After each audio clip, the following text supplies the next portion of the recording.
Okay, hello everybody. I'm John Addison, and we're here at Zitnik Trains in Pinellas Park. And today we're going to talk about tips for making you a better modeler, tips that have helped me to become a better modeler. These are things that I've learned from other modelers. Some of it was trial and error. There's even one or two tips in here probably I learned from a novice that came to my clinic and said, "Hey, you ever thought about this and that?" And very inexperienced modeler, but a light bulb went off and I said, you know, I'm going to go home and try that, and it ended up working. Or I incorporated it into something I do. Now the first thing, I have a 91-year-old friend named Ted Van Pelt. Lives down in Venice. He's an active modeler. A guy jogs every day. If you met him, you wouldn't believe he was 91, but he is. And he came up with this idea of using painted newspaper for felt roof and for tar paper on the sides of buildings and all that kind of stuff. And it's really ingenious. Of course, it's very inexpensive. It's in scale because newspaper is very thin. So all you do is paint the newspaper and cut it into strips, and then I use like tacky glue or yellow glue. And here you can see it up close on the camera. And once it's glued on, you can use all kinds of washes to stain it or do whatever you want, or powders. So here it is right here. You can see it. And it's really great for doing any kind of tar paper, newspaper, any of that kind of stuff. Are you talking about the regular newspaper? Pardon me? Are you talking about the regular newspaper? Regular newspaper that you buy. And nobody buys anymore hardly, but you know what I'm talking about. Now this is a building that I did, an O-scale building for a future layout possibly, and it has tar paper sides on it, again done with a painted newspaper, and I've tore the sides and everything else. And the wood that's exposed behind it is all cardstock that's been scribed and made to look like wood. Now the board and battens on it, those are all wood, and the door's wood. But you get an idea of what you can do with this stuff by looking at the sidings of that. Also, the roof on there is all index card. Now, wood grain windows, I'm a real stickler about windows, especially if I'm doing a structure, a scratch-built structure, and it's going to be older, which is most of my stuff is that way. Even the newer stuff I have on my layout that's newer, I still scribe the windows. And what I do is I scribe them with an X-Acto blade, and then what I do is I take and spray them with a gray primer lightly, and then I can paint them whatever color I choose. And this goes for Grant Line windows as well as Tichy windows, which are more popular now because Tichy actually sells the glazing. You can buy them with the glazing already cut for you. And one thing I always hated about windows was cutting my own glazing and sticking it in, because it's aggravating to try to get it just right, just the perfect size to fit in there. And they laser cut it for you. So it's worth the extra 50 cents a pack to get a laser cut, the glazing already done for you. But here you can see the window up close and what they actually look like. I'll show you some other models later on. Now, joint compound plaster. This is, you can see this right here. And this stuff works really good. You have to mix the joint compound with some color. In this case, it was mixed with like a yellow, as you can see here. And paint, kind of maybe 30%, 40% paint, and the rest joint compound. You mix it up, and then your backing, whatever you put it on, has to be sealed. If you're using cardstock, in my case, which I use a lot for foundation, cardstock has to be braced and sealed before you can do this. And then you simply spread it on real thin, and as it starts to set up, you take your fingers and you just make whatever impression you want on it, and you get as much. Like this one here is much more, has much more texture to it than this one here does. But you can see the difference in the two. And then you just seal it with lots of dull coat, and then you can weather it with powders or oil washes, whatever you want. But it makes a great inexpensive plaster building. I have one of my buildings on my railroad that the bottom is all plaster like this, and the top is all wood on the top of it, and it looks just like plaster. Now the Cellulose tin roofs, when I went up the first time to visit George Cellulose, and he talks about this in one of his clinics, you can see that right there. Instead of using the etched acid, which you got to use outside, and all the fumes come up, and it's a very nasty stuff, because I've used etched acid. Plus your metal, once it starts to react, it's really quick. You stick the metal in there, whether it's corrugated metal or it's scribe siding metal, whatever it is, it just starts to eat it faster and faster and faster. You have to take it out, stick it in baking soda and water, and it's a lot of work. This method here is a lot easier. You just take your pounce wheel, you go along the edge of it, rough it up. You can take a razor knife and tear it, and then you just spray it with gray primer, and then you can use various powders. You can use transparent orange oxide, which I really like to use. I got some great effects with that. You can do all kinds of stuff with it.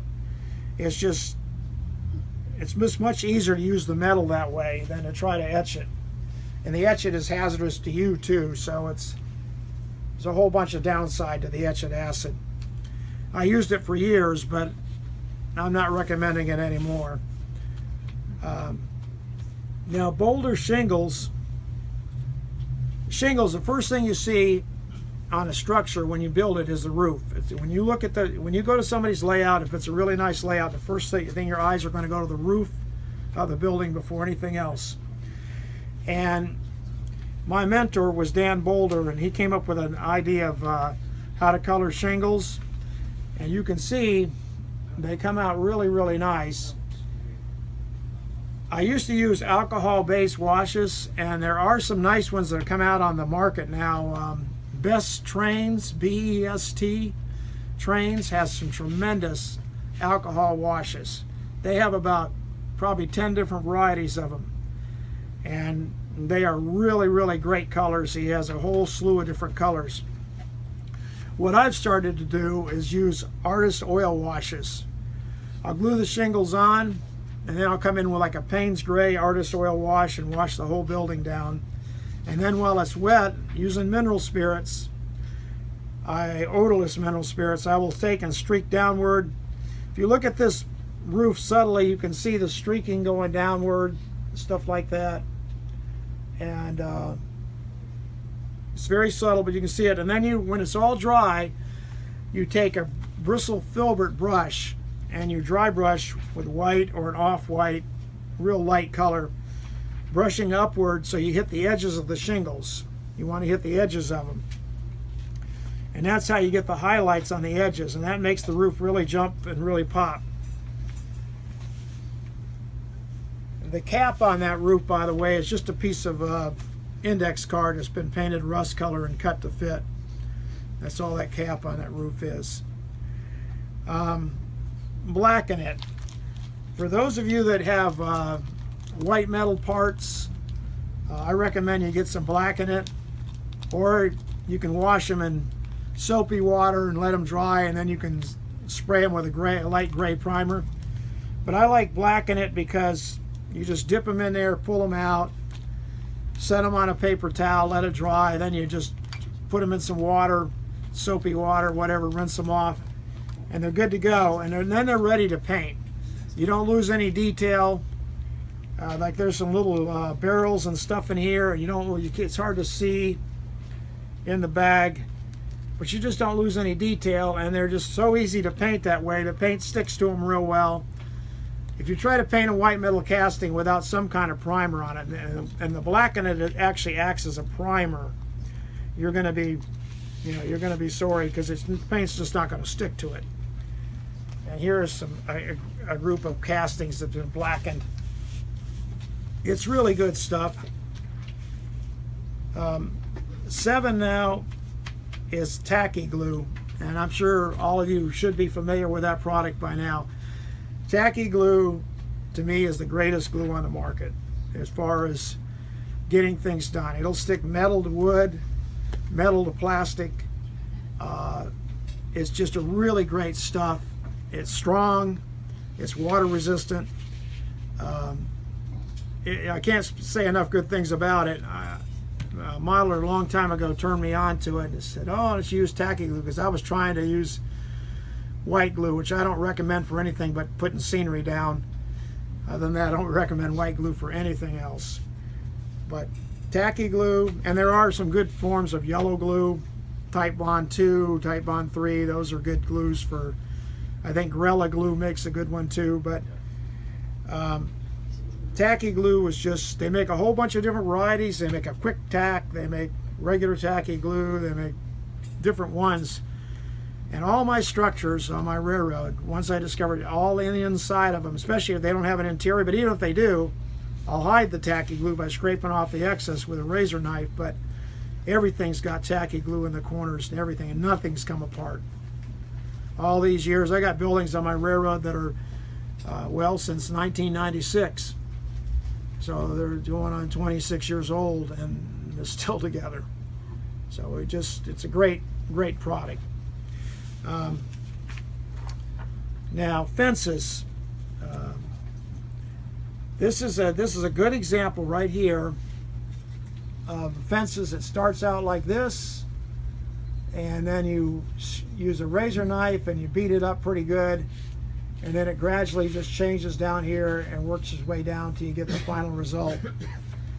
And this is for if you want to make a fence that's dilapidated. This is the way you do it.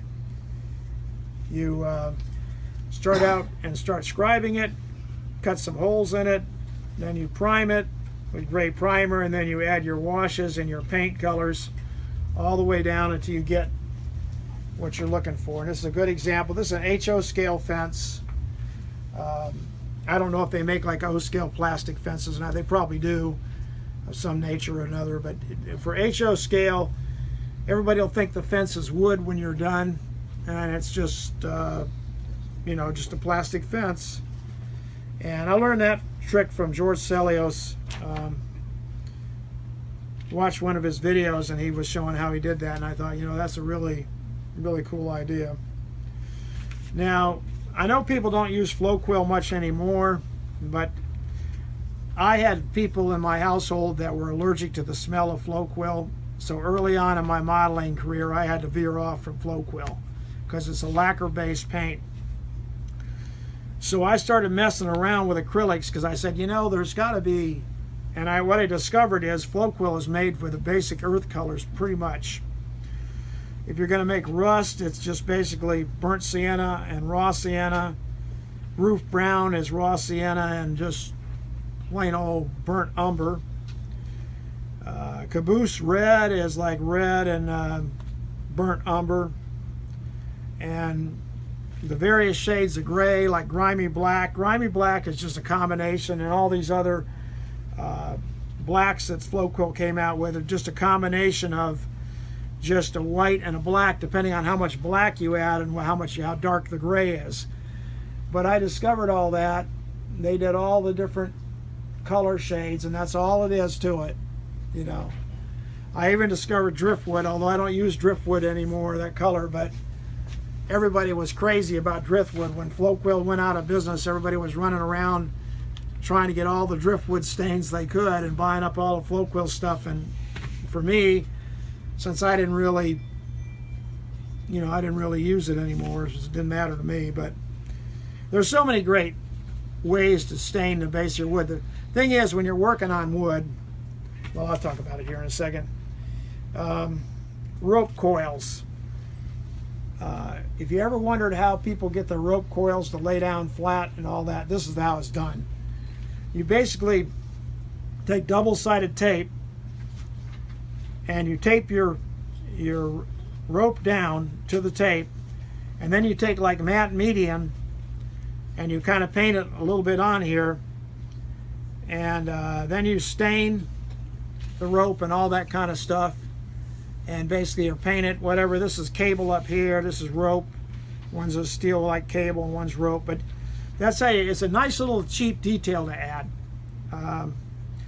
And you can coil them or you can lay them on top of each other like these are, but it's really a really nice detail to add. It's cheap, easy to do.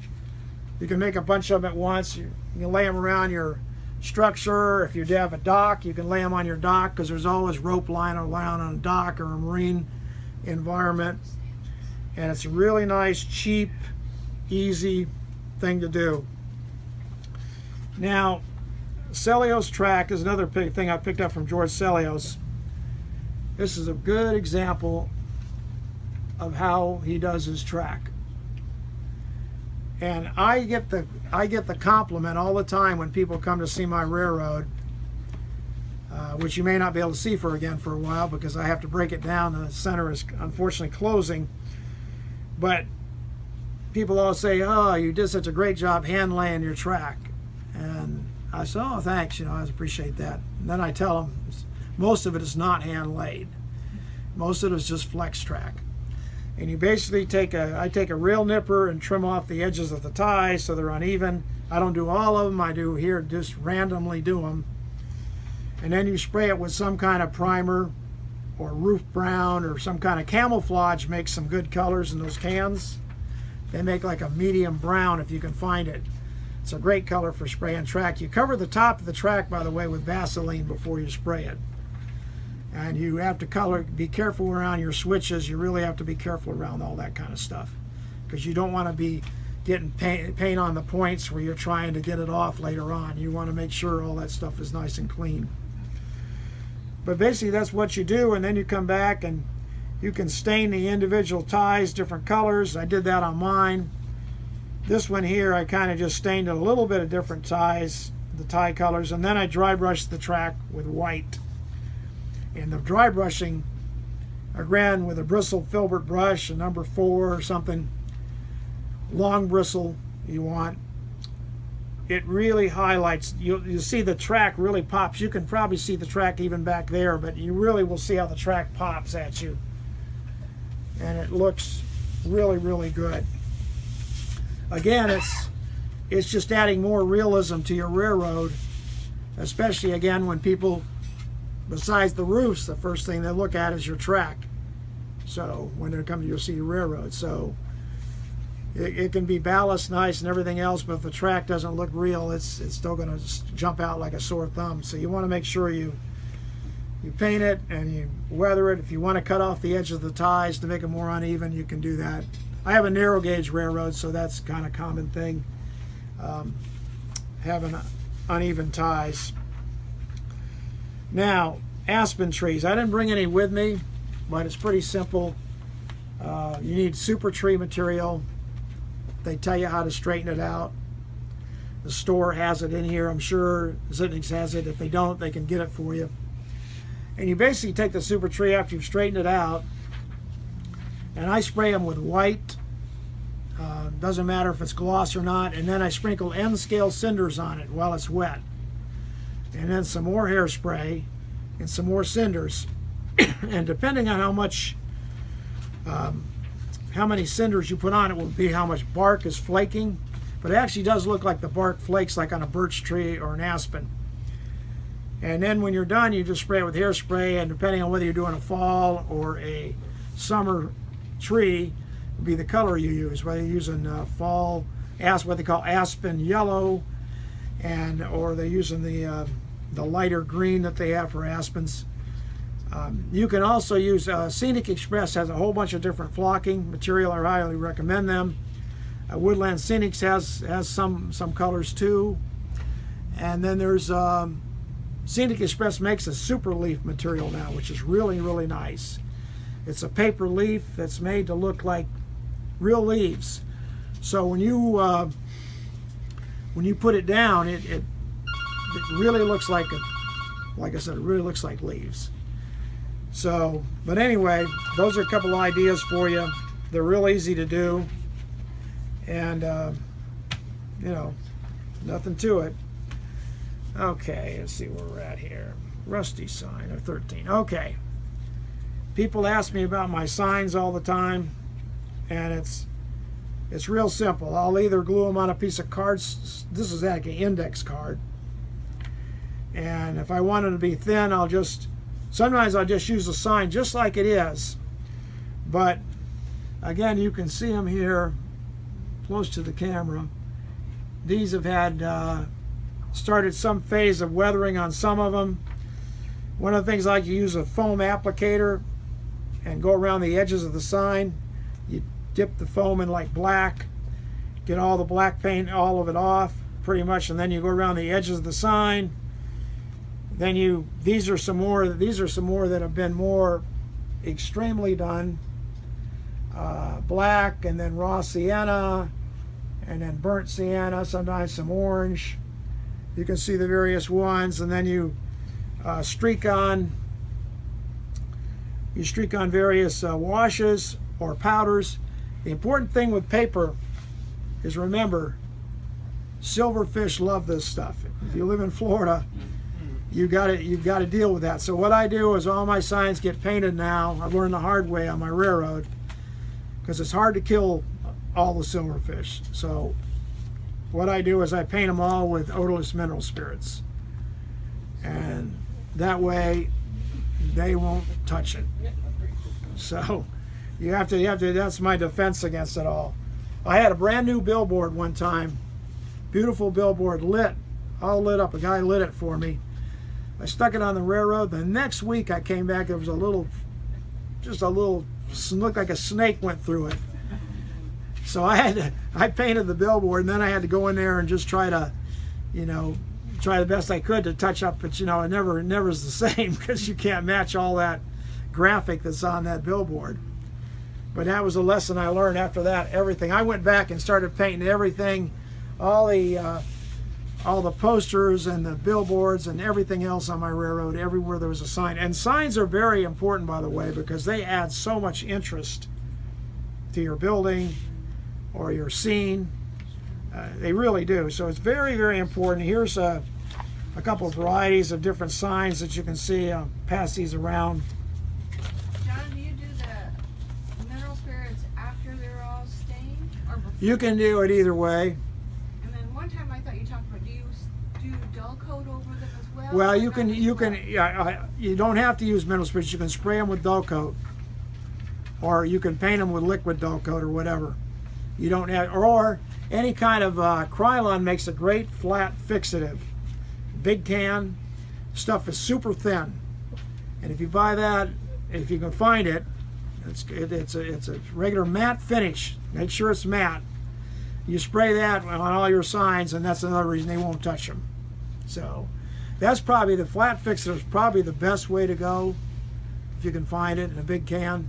It's like a poor man's dull coat, because you get a whole bunch of it, and it works really, really good. Really good.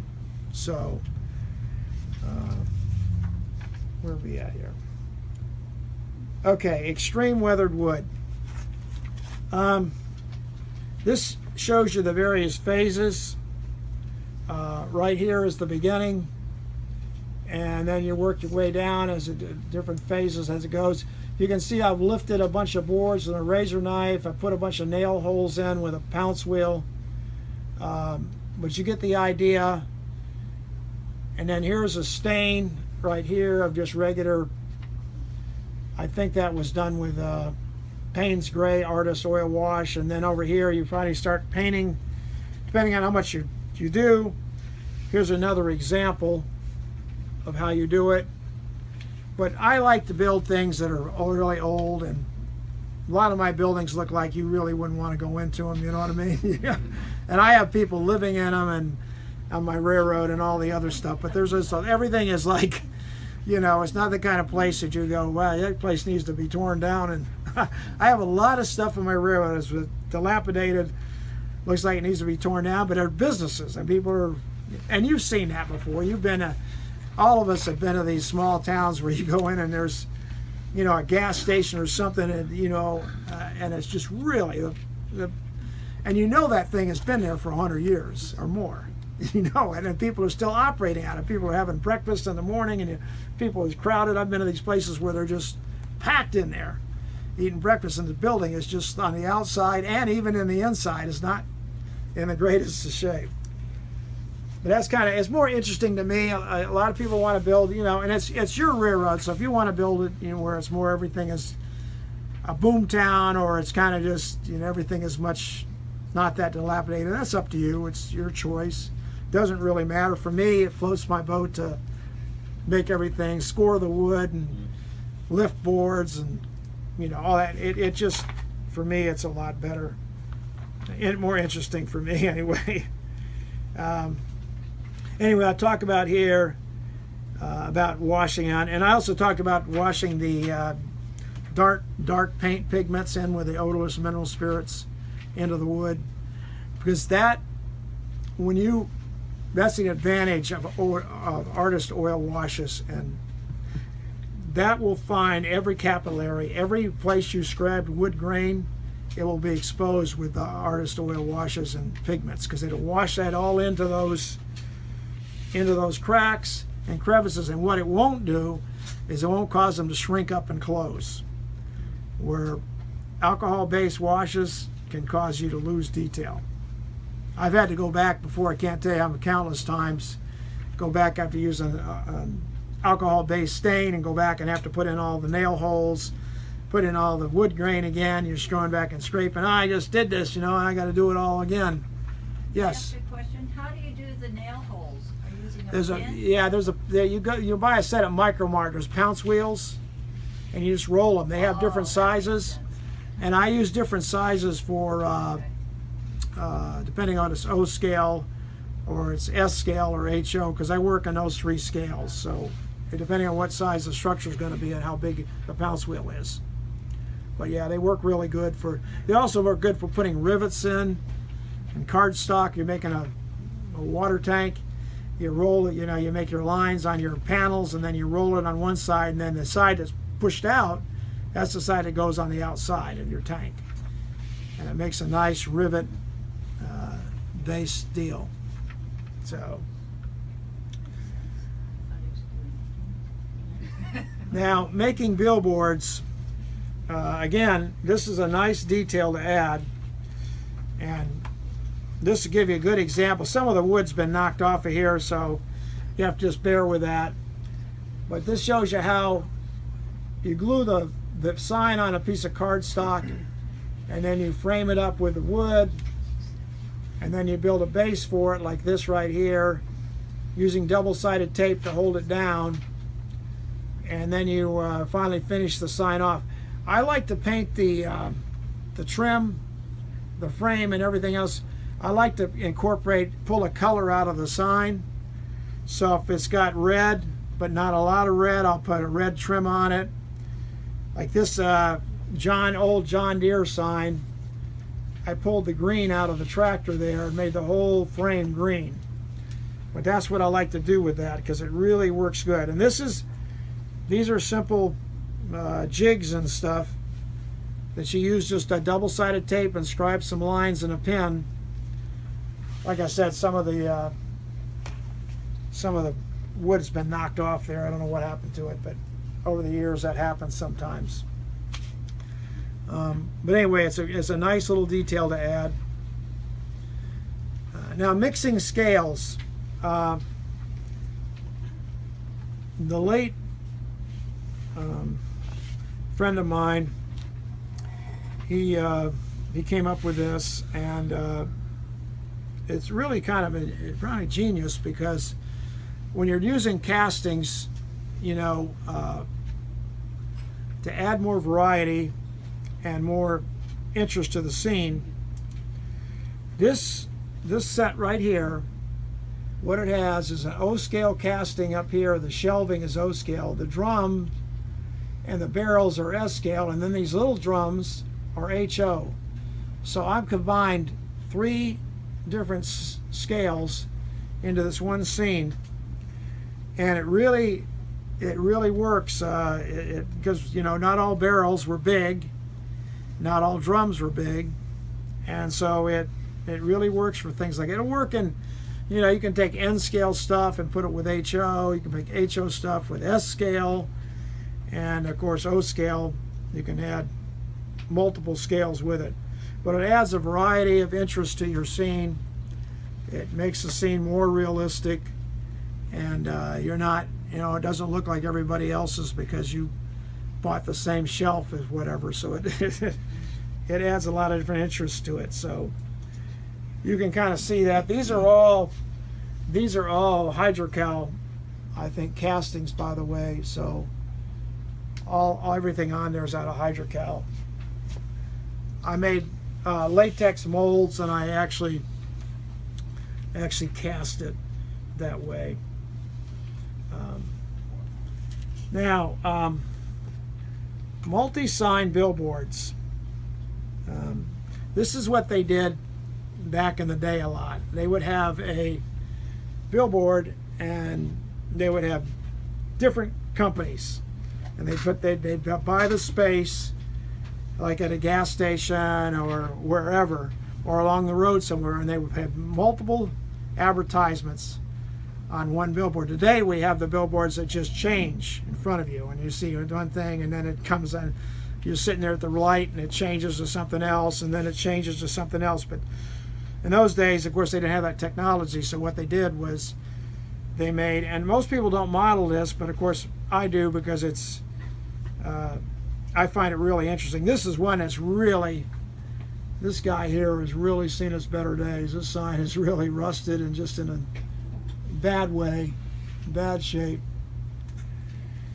And then this is one that's I have one of these. I have one or two of these on my own railroad, and you can kind of see this one right here. Again, I took the it's important to remember, I took the foam applicator around the edges of it, and I just started stenciling that in. That actually gives you texture on. They actually feels, you can actually rub your finger and feel the texture. If you rub your finger across these, you'll feel the texture on them from that. Dabbing really light. You get most of the paint off. Like I said, you work from black to raw sienna to burnt sienna to orange, and it works really, really good. And there's one right there, and I'll pass this one around too. Of course, I made a frame for this. I actually made the frame and made a jig for all these so they'd all be the same, just using double-sided tape. But it's a great little detail to add, and you'll have a lot of fun with that. I know I enjoy making them a lot.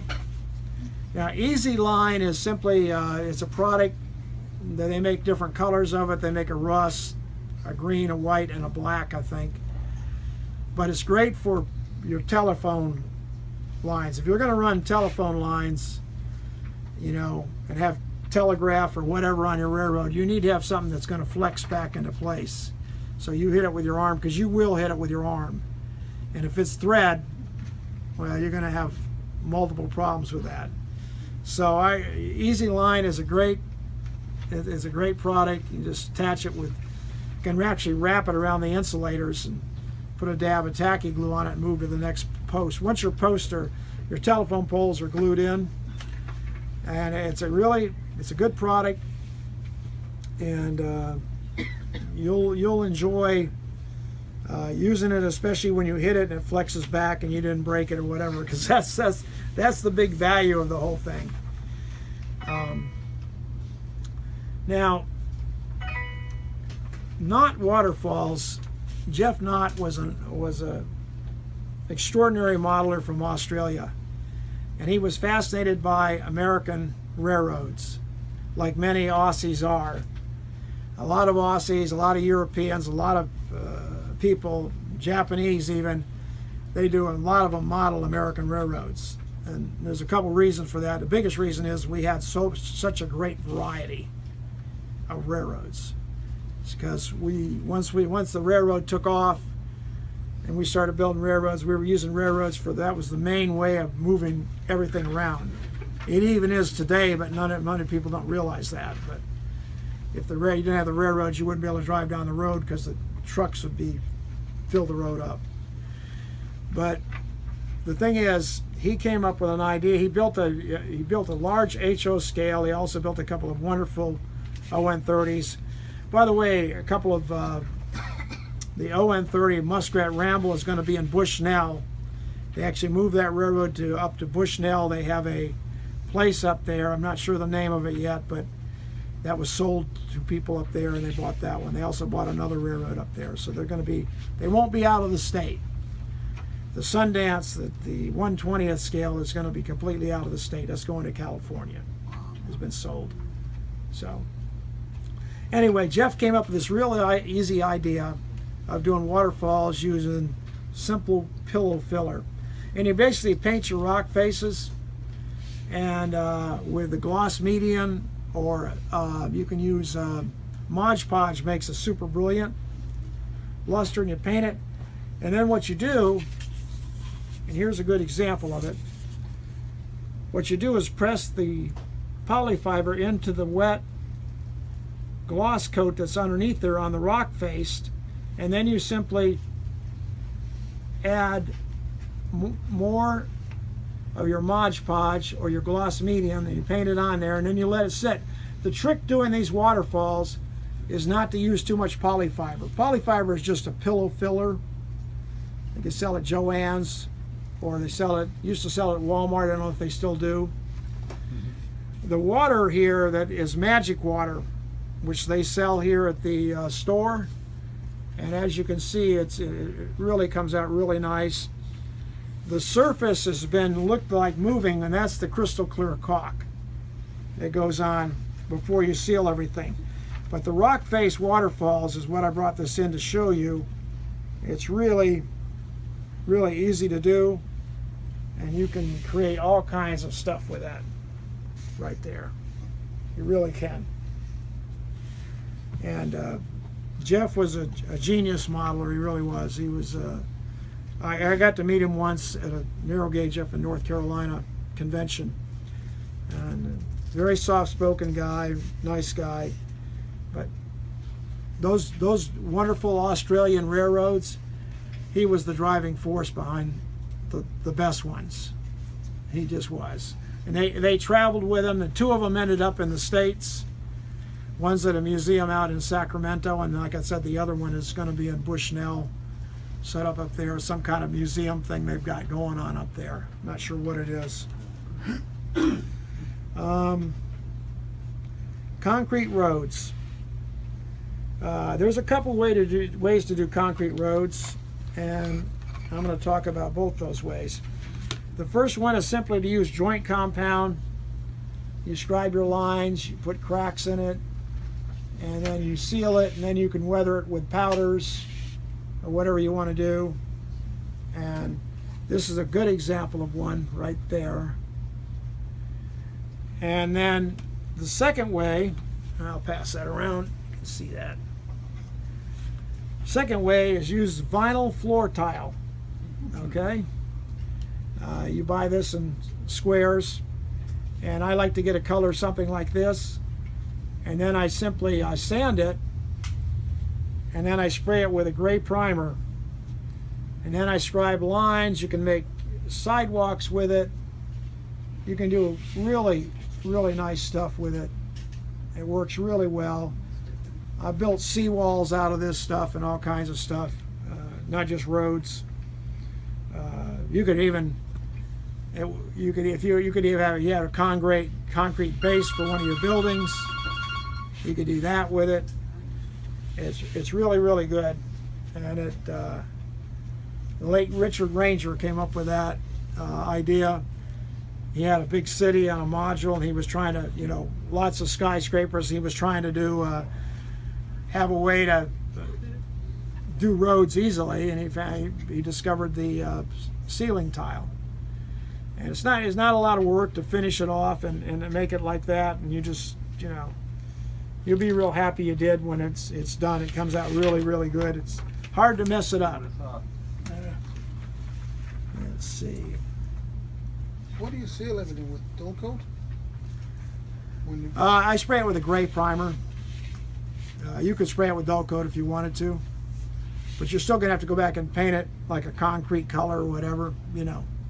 So, or dry brush the colors on. If you spray it with a gray primer or a flat fixative, then you can score your lines, and it'll take stains really well, all that kind of stuff. And of course it has backing on the bottom, you know, bottom of it, so you peel that off and stick it where you want.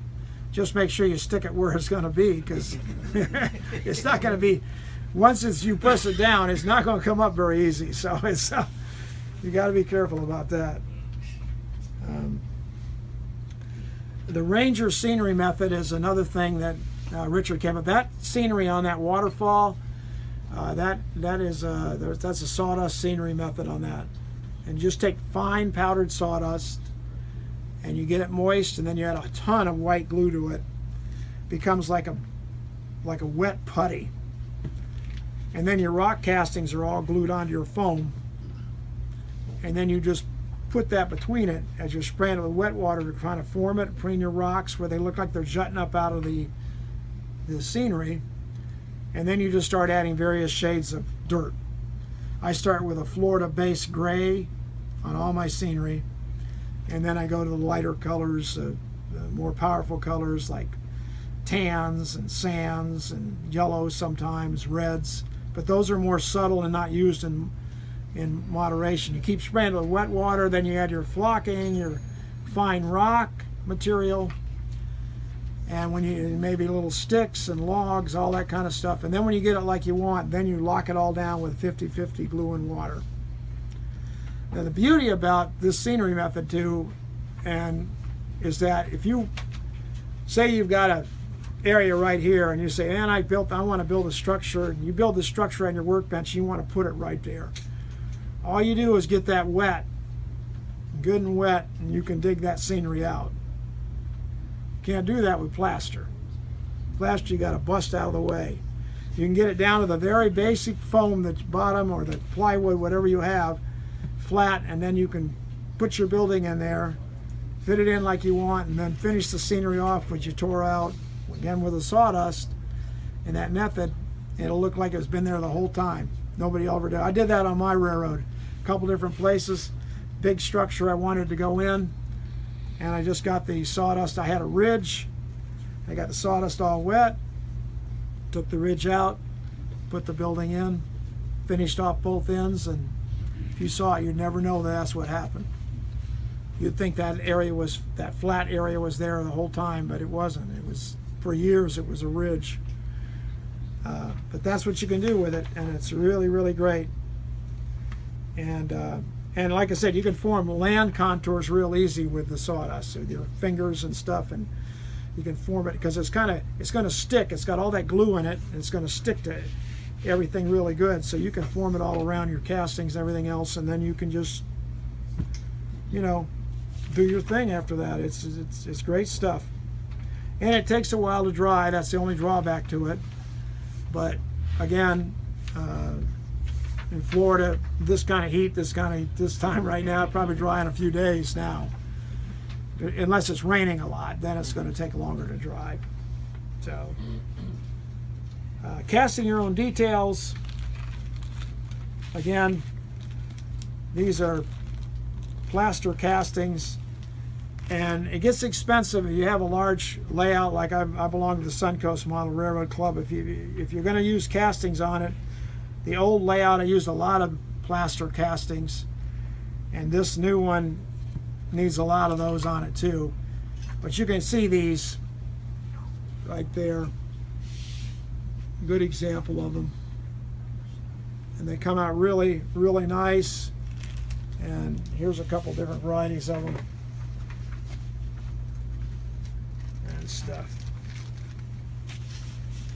Let's see where we're at. But anyway, you cast your own details and stuff. And backdrop painting. I get asked a lot about backdrops at the Suncoast Model Railroad Club, as well as my own railroad. I learned that through trial and error. You have a lot more talent, a lot of you, than you realize you do. And you know, Michael Jordan I always tell this story. Michael Jordan got cut by his 8th grade basketball team. He wasn't good enough. And that probably did more for him than anything else in his life as far as his athletic career goes, because that spurred him on to be one of the best. And he just did that by repetition. Same way with backdrop painting. You have all this access now on YouTube of all these Bob Ross videos. There's a guy named Greg Gray who has a great video out on backdrop painting. You can go online, look at backdrop painting. You can do simple to more complex, but it's just the practice. That's what it takes. It's learning to fade one color into another, learning to mix colors to make what you need, learning, and a lot of it goes like I can't drive down the road going anywhere without looking at some scene somewhere, scenery, and seeing, that's just the way I am now. I just, I go to Colorado, go hiking and fly fishing, and I'm looking at the mountains, I'm looking at this, I'm looking at that, and saying, that's the way that, that's the way that goes. That's the way it should be. Of course, that is the way it should be, because I didn't make it. So, but it's really a technique that you can learn over time. It just takes practice. All these things that I'm talking about, they all take practice. Like this is something I learned to do. I'm going to talk about it. It's not on the form there. This is a piece of cardstock, and this shows how I make cardstock look like wood. A lot of in my buildings have a lot of wood floors, and most of the wood floors in the building are cardstock. They're not real wood.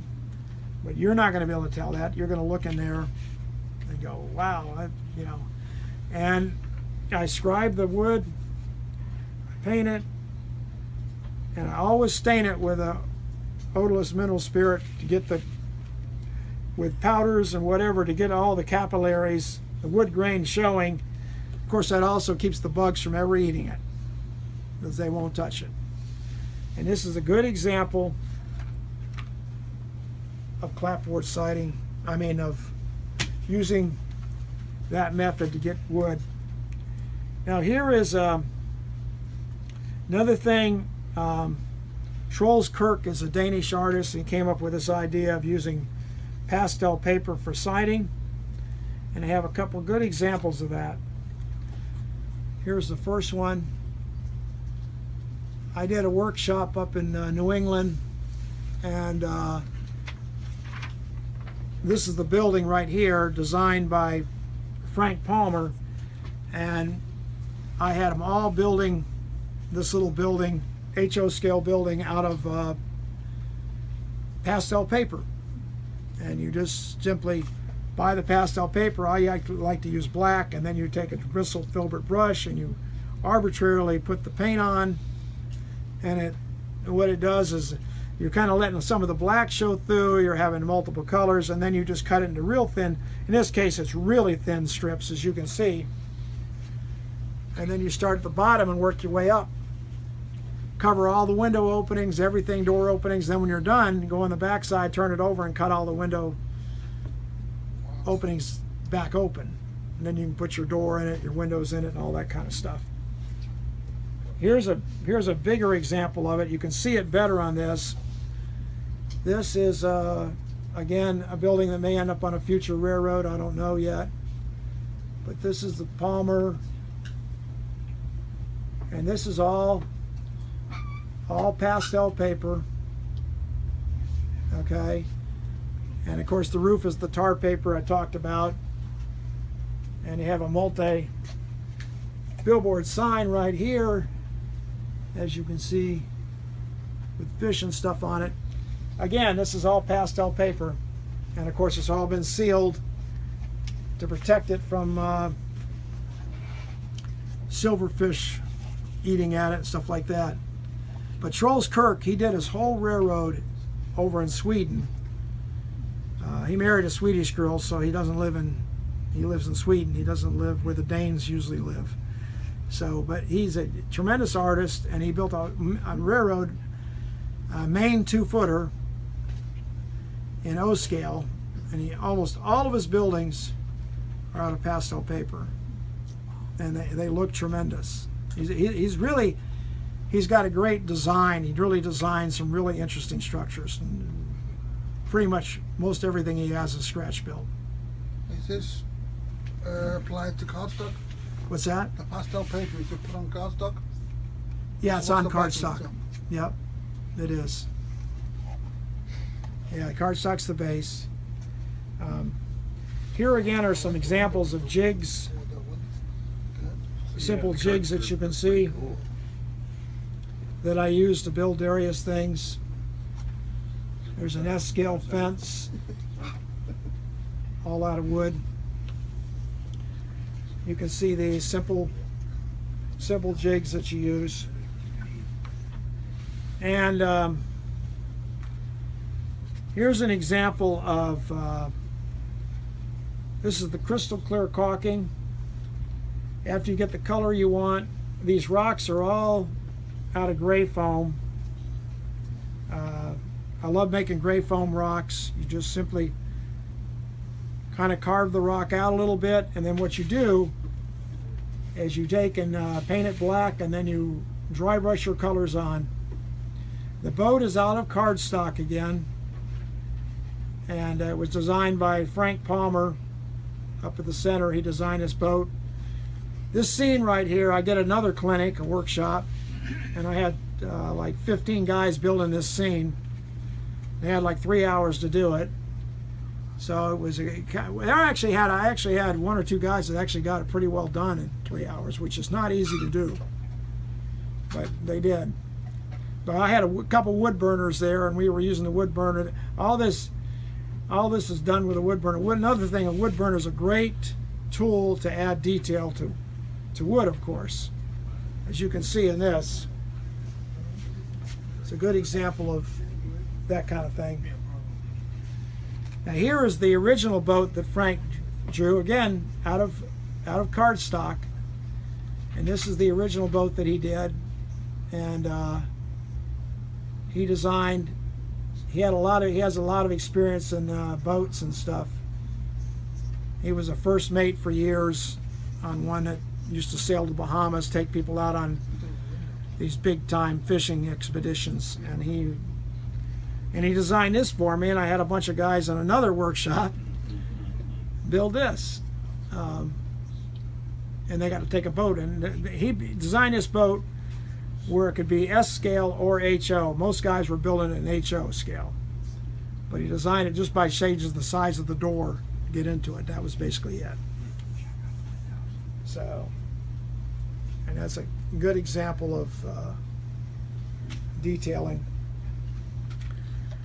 Now last, this building right here is again an O scale, again very dilapidated, and very not a place you'd want to spend the night.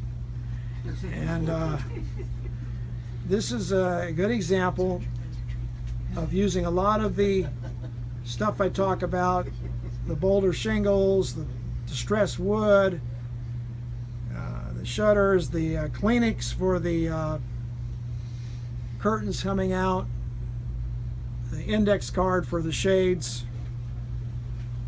and there was a lot of wood burning done on this too. Again, as you can see it right there. And the tin roof, you can see the tin roof with the cellulose, using a pounce wheel on the tin roof on the front of it. Now, does anybody have any questions at all? So. Yeah, what are you doing next week? Well, I'll be.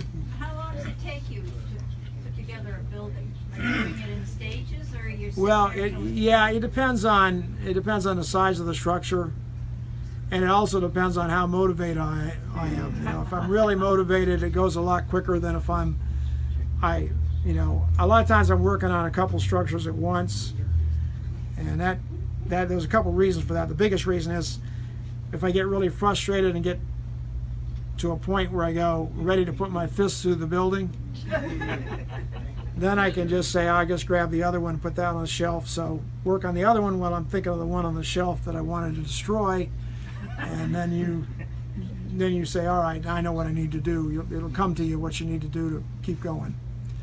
But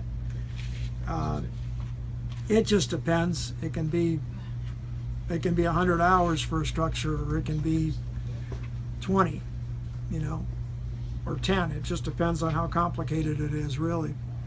I'm not a fast builder. I have from friends that George Cellulose, one of the advantages he has, he's a really fast modeler.